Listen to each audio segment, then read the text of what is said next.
here to talk about Gary Eichten, who grew up in Mankato.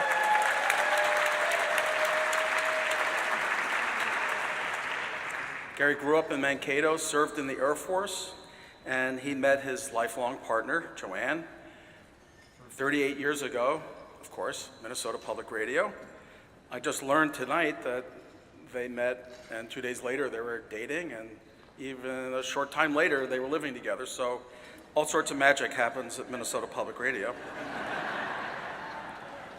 We're here to recognize and celebrate Gary Eichten's career as a journalist, and following journalistic norms, I feel obligated to provide some, full disclosure.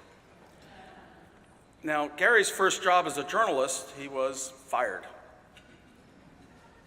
He was a sports writer, but didn't know how to type, so he was shown the door.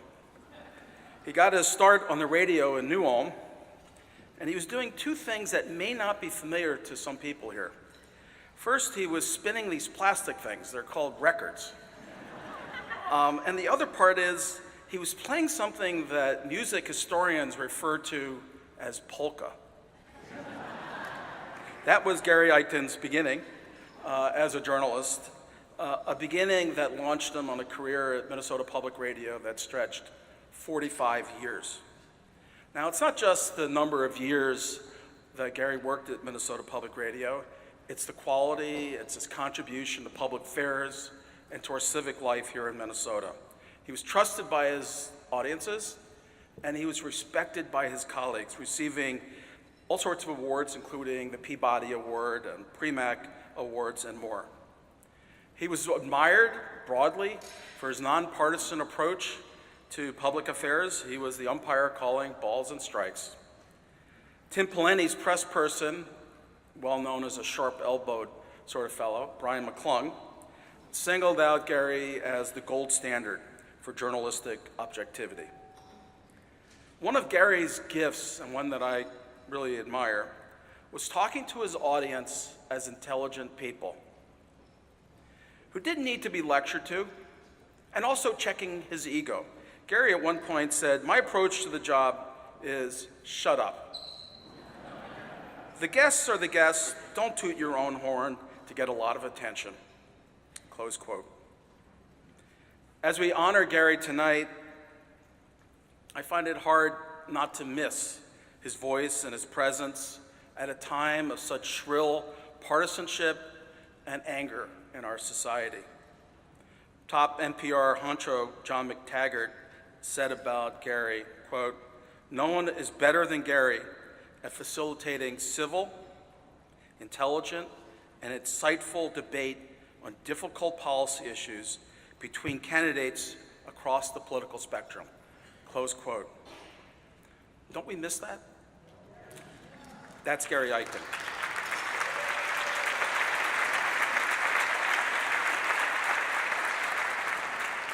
At the Humphrey School Center for the Study of Politics and Governance, we put on about 24 public programs a year with all sorts of different people with different perspectives. And our guiding philosophy and rules that we follow and who we select and how we conduct things is very simple, and it's straight out of the Gary Eichten playbook.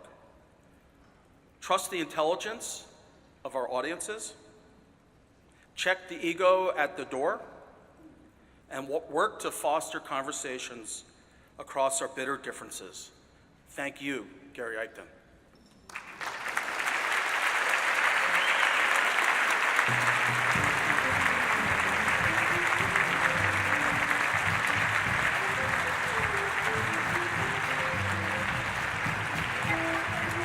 Wow. Well, thank you, Dean Bloomberg. Larry, thank you very much. And thanks to all of you who are here this evening. As you well know, the Humphrey School is the real deal.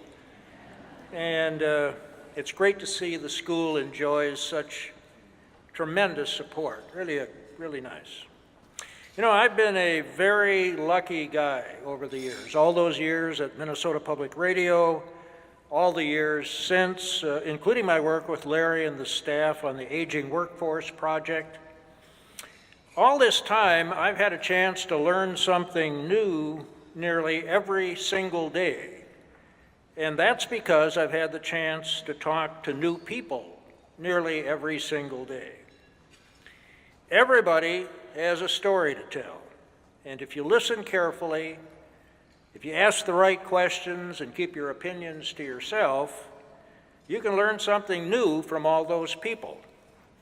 That's what we tried to do on the old midday program at Minnesota Public Radio.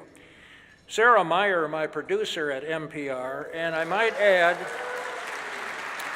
the real unsung hero of NPR News, Sarah and I tried to operate on the premise that we were not the story, that our job was to put interesting people, important decision makers on the air, ask them questions that we thought the listeners would ask if they had the same access we did, and then let the listeners make up their own mind as to whether the guests made any sense. Now, it's absolutely true, John McTaggart will verify, Midday was not a ratings blockbuster. We did okay, but we used to call it spinach radio that's good for you. Not necessarily a winning formula in the ratings books, but here's the thing. I think the old midday program left our audience better informed and better off. And really, thank you. Isn't that what we need more of today? The willingness to listen to the other side. And by that I mean really listen to the other side. And really listen to all sides. And then make a judgment.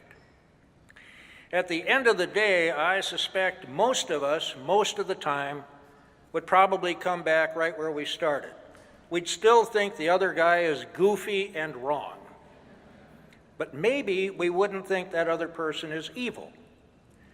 And of course, that opens the door to discussion, civility, compromise, and ultimately, much better public policy and much less public nastiness.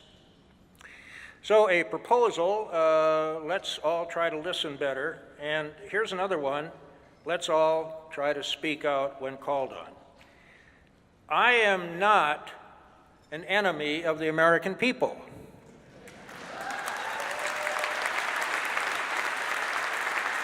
Nor are my old pals at NPR, they're not enemies of anybody, nor are the folks at any of the other legitimate news organizations in this country.